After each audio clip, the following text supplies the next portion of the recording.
Sir मेरा ये question है कि लाइफ में जब भी हमें कोई डिसीज़न लेना होता है जिसका रिज़ल्ट काफ़ी मतलब फॉर एग्जांपल अभी मैं सीए कर रही हूँ तो 5 साल बाद ऐसे लगते हैं सीए बनने में और 5 साल बाद आपका रिज़ल्ट आता है कि हाँ आप बन रहे हो कि नहीं। 5 साल बाद ऐसा लगता है कि मैंने ये लाइन तो चूज़ कर ली बट अल्टीमेटली मुझे इसमें जाना ही नहीं है। या फॉर एग्ज़ाम्पल अगर आप शादी का डिसीज़न ले रहे हो तो आप चूज़ कर लेते हो कि हाँ मुझे इसके साथ शादी करनी है बट कुछ सालों बाद ऐसा लगता है कि वो एक डायरेक्शन में ग्रो करा और मैं एक डायरेक्शन में, बट मुझे ये नहीं चाहिए था। तो वो जो लाइफ के ऐसे बिग डिसीज़न होते हैं जिसका रिज़ल्ट इतने सालों बाद आता है, वो डिसीजंस कैसे लेने होते हैं, मतलब क्या चीज़ें सोच के वो सब डिसीज़न हम ले सकते हैं? ऐसा करियर में होता है, रिलेशनशिप में होता है, इनफैक्ट कहाँ नहीं होता है। हर जगह ही होता है। एक मिनट में लगता है लाइफ बहुत बढ़िया है, अगले मिनट में लगता है कि लाइफ बहुत ही बेकार है। एक मिनट में लगता है सबके साथ रहना है, अगले मिनट में अंदर से आता है सब गए भाड़ में, सब छोड़ छाड़ के मैं वहां चला जाऊंगा या चली जाऊंगी। ऐसा होता है नहीं होता है? एक मिनट में होता है ये करना है करना है करना है करना है, फिर जब करना शुरू करते हैं अरे ये तो बेकार है, इसमें कुछ नहीं है। जैसे होता नहीं है, शॉपिंग कर रहे हो, ऑनलाइन देख रहे हो, ये चीज चाहिए चाहिए चाहिए चाहिए, जब आ गई तो उसकी तरफ कुत्ता भी नहीं देख रहा, आप तो बस देख रहे हो। तो आपको समझना पड़ेगा कि इसका रीजन क्या है। आपने दो बातें करी, एक कि अभी आप सीए कर रहे हो और मान लेते हैं कि 5 साल बाद आपको रियलाइज होता है कि ये मेरे लिए नहीं है। तो क्या है आपके लिए? पेपर पे लिखो। पेपर पे आपने एक तरफ लिखा सीए, दूसरी तरफ मानो लिख दिया सीएस। सीएस मुझे करना है, सीए नहीं करना है। That could be CS, CZ, CY, CX, whatever it is. तो अब उसके रीजंस देखो ना कि इसको छोड़ने का क्या रीजन है और ये करने का क्या रीजन है। तो थोड़ी देर में जब आप लिखने लग जाओगे और अपने माइंड को लिख करके क्लियर करोगे, ये बात मैंने बहुत बार बोली अपने सेशंस में, but I am not sure कितने लोग इस बात को समझते हैं और एक्चुअल में करते हैं। कभी भी कोई भी प्रॉब्लम हो, अपने माइंड में उसको सॉल्व करने की कोशिश मत करना, एंटैंगल्ड हो जाओगे बुरे तरीके से। स्पेशली अगर प्रॉब्लम बड़ी है तो, छोटी मोटी है तो माइंड में ही करनी पड़ेगी। जैसे बाइक चला रहे हो, स्कूटर चला रहे हो, व्हाटएवर, और एकदम से कोई सामने से आया तो उस वक्त पेपर पेन लेकर के नहीं बैठ जाओगे, क्या करूं, तब तक तो हो जाएगा जो होना है। उस वक्त तो इमीडिएट एक्ट करना पड़ेगा। बट ये जो बड़े डिसीजंस हैं, शादी का डिसीजन, डिवोर्स का डिसीजन, करियर चूज करने का डिसीजन, करियर को छोड़ने का डिसीजन, ये बहुत बड़े डिसीजंस हैं, छोटे नहीं हैं। तो इन डिसीजंस को माइंड में कभी सॉल्व करने की कोशिश मत करना। तो कैसे करना है? पेपर पेन लेकर के माइंड मैपिंग करना सीखो ना। कितने लोग आप में से माइंड मैपिंग करते हैं? सच बोलना, झूठ मत बोलना। सिर्फ 4-5 लोग, इतने लोगों में से। तो माइंड मैपिंग करना सीखो। माइंड मैप से क्या होता है, लाइफ में सेंटर में कुछ आता है जो बहुत इंपॉर्टेंट होता है, उसके अकॉर्डिंग माइंड मैप बनता है, तो लाइफ में आपको क्लैरिटी आती है। तो जब आप ये करोगे तो आपको समझ आएगा कि उसका कॉज क्या है। हो सकता है सीए जो आप कह रहे हो कि अब मुझे रियलाइज हो गया, ये रियलाइज क्या होता है? Realisation is nothing but your thought, कि मुझे ऐसा लग रहा है। आज कुछ और लगता है, कल कुछ और लगता है। एक रिलेशनशिप में कभी रियलाइज होता है कि ये तो बहुत ही बढ़िया है, कभी ऐसा लगता है कि ये तो बहुत ही बेकार है। तो ये रियलाइजेशन क्या होता है? तो इस रियलाइजेशन वर्ड को हटा दो कि मुझे रियलाइज हुआ, उसके कॉज को समझो। हो सकता है आपको कॉज मिले कि मैं इसलिए आगे कंटिन्यू नहीं करना चाहती क्योंकि मैं बोर हो गई हूं। हो सकता है कॉज मिले क्योंकि इसमें बहुत एफर्ट है। ध्यान से समझो इन माइंड की गेम्स को। ये माइंड की गेम्स है हमारी, जो माइंड गेम्स खेलता रहता है आपके साथ। तो पहले आपको कॉज को समझना है। हो सकता है कॉज मिला बोर्डम, तो दूसरी तरफ देखो ना पेपर पे क्या लिखा हुआ है, सीएस। बोर्डम तो वहां भी है, टक्कर का ही है। सही कह रहा हूं, गलत कह रहा हूं? या तो आपने लिखा होता दूसरी तरफ बंजी जंपिंग, मैं ये बंजी जंपिंग का वहां पे ऋषिकेश में जाऊंगी, वहां पे सेटअप करूंगी और खुद बंजी जंपिंग करूंगी डेली और लोगों को भी करवाऊंगी। तब लगा कि हाँ कुछ डिफरेंस है। एक तरफ सीए लिखा हुआ है, एक तरफ सीएस लिखा हुआ है, टक्कर के हैं दोनों। ऐसे ही बॉयफ्रेंड गर्लफ्रेंड में कंफ्यूजन हो या पति पत्नी में कंफ्यूजन हो, तो दूसरी तरफ लिखो किसी का नाम।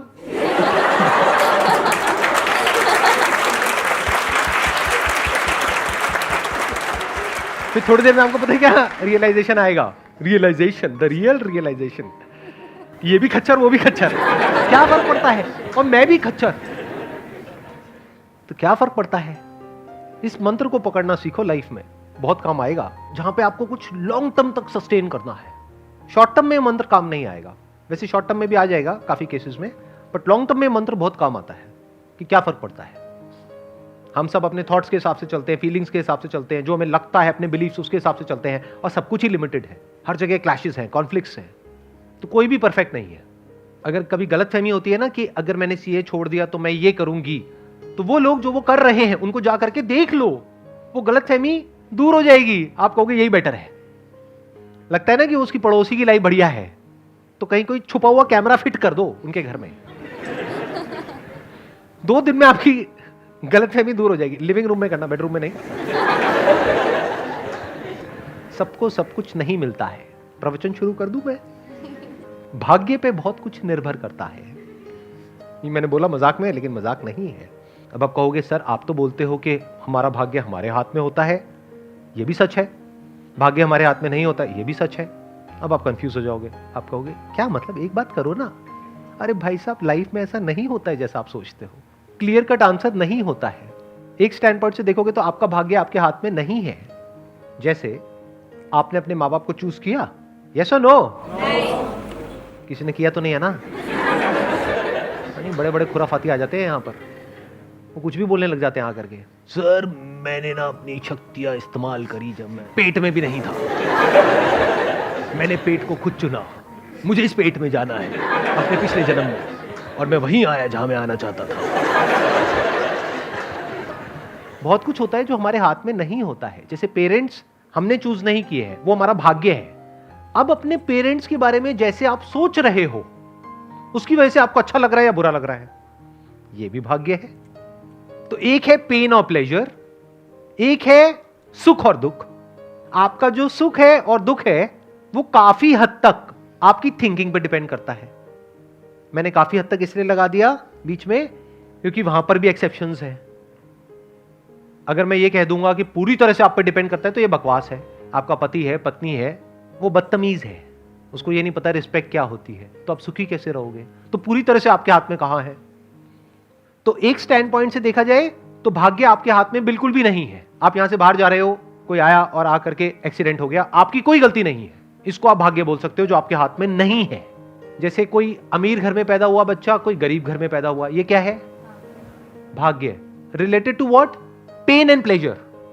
जो अमीर घर में हुआ उसको हर तरह के प्लेजर्स मिलेंगे, और जो गरीब घर में पैदा हुआ उसके पास खाने के लिए भी कुछ नहीं है। वहां क्या है? पेन है। और प्लेजर कहां है? जो एक वेल ऑफ घर में पैदा हुआ है, वहां पे हर तरह का कंफर्ट है, सब कुछ है जो चाहिए। लेकिन उसके बाद भी वो जो बच्चा है जो गरीब घर में पैदा हुआ, उसकी थिंकिंग ऐसी है कि वो लाइफ में आगे बढ़ता चला जा रहा है, ग्रो करता चला जा रहा है, सीखता चला जा रहा है, और अपना रास्ता खुद बना रहा है, और अपनी जिंदगी से खुश है। दूसरी तरफ से वो जो अमीर घर में पैदा हुआ, वो अपने बाप का सारा पैसा उड़ा रहा है, बाहर से हंसता है लेकिन अंदर से बहुत ज्यादा परेशान है। किसकी वजह से है? उसकी थिंकिंग की वजह से। दुख होता है थिंकिंग की वजह से, दर्द होता है बॉडी की वजह से और हमारे सराउंडिंग्स की वजह से, बीमारियों की वजह से। सुख दुख होता है थिंकिंग की वजह से। अभी आप सही सोचने लग जाओ, सुखी हो जाओगे, गलत सोचने लग जाओ, दुखी हो जाओगे। अभी सही और गलत क्या है? शादी करने से पहले सोच लो जितना सोचना है, एक बार कर ली तो मतलब अपने डिसीजन को बार बार बोलो, थोड़ा सा दिमाग लगाओ। सही सोच क्या है और गलत सोच क्या है? मैंने क्या कहा? फॉर्मूला क्या है? सही सोच की वजह से हम सुखी होते हैं, गलत सोच की वजह से दुखी होते हैं। तो पहले जितना सोचना है सोच लो। वो भी आपको लग रहा है कि मैं सोच करके शादी कर रही हूं, उसमें भी भाग्य का बहुत बड़ा रोल है। क्योंकि आप कब कहां किसको मिले और फिर मिल करके कब किसको किसकी आदत पड़ गई पता ही नहीं लगता है। लाइफ ऐसी तो होती है। फिर सही गलत समझ नहीं आता है जब दिल का मामला होता है। या फिर अरेंज मैरिज हुई तो वो तो पूरी तरह से ही भाग्य हो गया। शादी के बाद अगर सुखी रहना चाहते हो तो सही सोच क्या है और गलत सोच क्या है? अपने डिसीजन पे अटल रहो। मतलब नहीं, ऐसा नहीं है। अटल क्यों रहो? अगर सामने वाला जो पर्सन है वो क्या कहूं, पापी, घोर पापी है, अत्याचारी है, दुराचारी है, उसकी असुरीय प्रवृत्ति है, और कोई इससे भयानक वर्ड, जल्लाद है। बट जल्लाद होने में क्या बुराई? वो तो बेचारा किसी के कहने पे किसी को फांसी दे रहा है। Jallad is not a negative word. हाँ, जल्लाद उस वे में नेगेटिव है कि भाई मारता है अपने मजे के लिए। आप मान लो ऐसा कुछ है तो उसके साथ रहना थोड़ी है। उसको पुलिस के हवाले करो और निकलो उस घर से, या उसको निकालो, सीधी बात है ना। बट मान लेते हैं मैंगो पीपल टाइप का कोई बंदा है, मतलब जैसे लोग यहाँ पर बैठे हुए हैं, वैसे पता नहीं लगता किसी को देख करके कि ये सब जो मैंने कहा उसमें से कौन है जो यहाँ पर बैठा हुआ है। मान लेते हैं कि एक नॉर्मल इंसान है। नॉर्मल क्या होता है? जिसमें कुछ पॉजिटिव है, नेगेटिव है, कभी खुश है, कभी दुखी है, ना एक्सट्रीम में अच्छा है ना एक्सट्रीम में बुरा है। एक्सट्रीम में अच्छे वाले लोग भी बड़े खतरनाक होते हैं, एक्सट्रीम में बुरे तो बात हो ही गई है, तो बीच में कहीं पे है। तो अब सही सोच क्या है? इम्परफेक्शंस को एक्सेप्ट करना, मतलब जैसे मुझ में भी कुछ अच्छी बुरी चीज़ें हैं तो सामने वाले की भी अच्छी बुरी चीज़ें, और क्या फ़र्क पड़ता है? क्या फर्क पड़ता है? बस ये गोल्डन मंत्र को पकड़ लो कि कभी उसकी कुछ हरकतें होंगी, आपको गुस्सा आ जाएगा, आप गुस्सा करोगे तो वो भी गुस्सा करेगा, क्या फर्क पड़ता है? चीख चिल्लाहट हो जाएगी, क्या फर्क पड़ता है? थोड़ा एक आध बर्तन टूट जाएंगे, क्या फर्क पड़ता है? बर्तन और आ जाएंगे, अगले दिन फिर नॉर्मल हो जाओ। मैं आपको सही बातें बता रहा हूं, प्रैक्टिकल बातें, थियोरेटिकल बातें नहीं। जैसे कुछ लोग होते हैं ना, वो बैठ करके बोलते हैं नहीं नहीं बस अपने मन को ऐसा आप करो, वैसा करो, ये करो, वो करो। अरे ऐसा नहीं होता है रियल लाइफ में। रियल लाइफ में बता रहा हूं क्या होता है, लड़ाई झगड़ा, ये वो, थोड़ा बहुत कहा सुनी, और जब बोलने पे आते हैं तो पता नहीं क्या क्या बोल जाते हैं। आप हूं तो कर रहे हो, लेकिन शादी नहीं हुई आपकी अभी, तो आपको नहीं पता है क्या क्या बोल जाते हैं, किस किस हद तक बोल जाते हैं। सर अगर वो चीट कर रहा है तब भी यही मंत्र रखना है। मैंने कब बोला? वो तो उनमें से किसी कैटेगरी में आ गया ना। अय्याश है, धोखेबाज है, बेवफा है। कुछ वर्ड छूट गए होंगे, अभी भी आप समझ लेना इशारों में कि अगर ऐसा कोई है तो छोड़ दो। बट अगर मैं कह रहा हूं ना बीच में कहीं पर है, नॉर्मल इंसान है, बेचारा है, आप बेचारी हो, ठीक है, क्या फर्क पड़ता है? तो ऐसे जब आप समझ लेते हो चीजों को और ऐसे सोचने लग जाते हो तो अब आप चिल हो जाते हो। चिल पता है ना क्या होता है? क्या होता है? एक ना तो एक्सट्रीम मतलब किसी भी इमोशन को एक्सट्रीमली नहीं लेना। अब फालतू की एक्सपेक्टेशंस ही नहीं है ना माइंड में। फालतू की एक्सपेक्टेशंस ही तो जड़ है सारी की सारी प्रॉब्लम की, कि मेरा पति ऐसा क्यों नहीं है, मेरी पत्नी ऐसी क्यों नहीं है, रोज सुबह उठ करके मेरे माँ बाप के पैर क्यों नहीं छूती है। अरे वो सुबह उठती ही नहीं है टाइम से।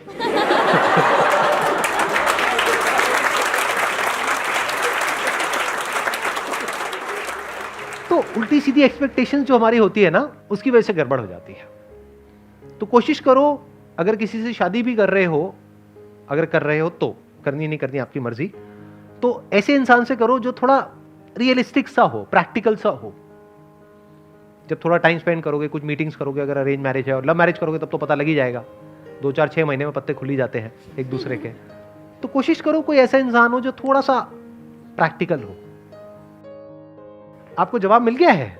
70%। आप पक्का सीए के स्टूडेंट हो।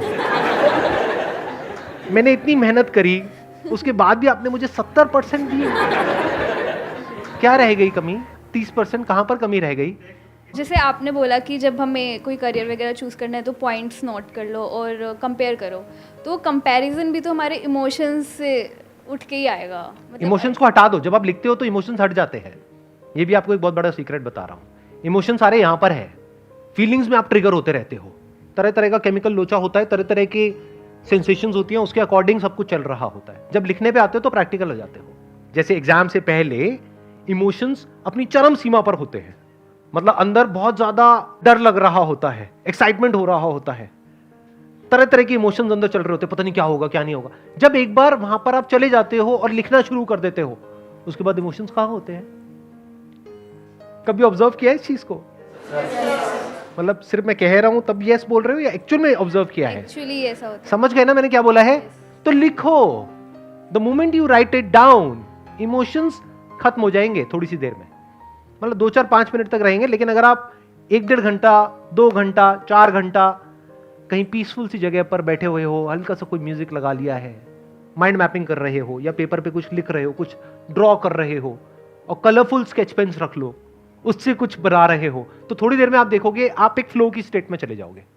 इमोशंस आपके ऊपर हावी होना बंद हो जाएंगे, आपके अंदर से ही आपको जवाब मिल जाएगा, क्लियर चीजें समझ आने लग जाएंगे, सॉल्यूशन समझ आ जाएगा कि अच्छा अब मेरे को ये छोड़ने का मन कर रहा है, छोड़ती नहीं हूं, कुछ और करने का मन कर रहा है, फॉर एग्जाम्पल डांस, म्यूजिक, एक बार जा करके देखती हूं।